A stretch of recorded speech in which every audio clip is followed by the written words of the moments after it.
Меж тем, суд в Алматы назначил 5 активистам, задержанным перед референдумом о строительстве АЭС, по 4 года ограничения свободы.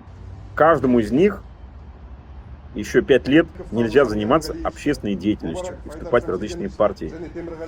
Вот такие вот новости жана Казахстана.